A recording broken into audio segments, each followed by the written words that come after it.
خوشبو بھی جنت کی رنگ ہے، کہاں تک جنت میں جانا. اور میں بتاؤں جنت کی خوشبو کہاں تک ہوگی. ابھی ہم یہاں مراد آباد سے یہاں تک آئے تو 20-25 منٹ میں آگے اتنا ہی ٹائم لگا لگ بھگ.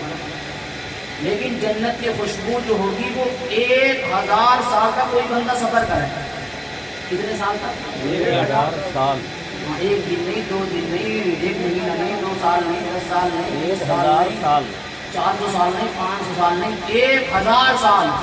اب تو حاجی بھی مکہ مدینہ بھی 3-4 گھنٹے پہنچ جاتے ہیں. تو سوچیں آپ، اب 1000 سال تک سفر کوئی بندہ کرے تو کتنا سفر کرے گا؟ 1000 سال تک.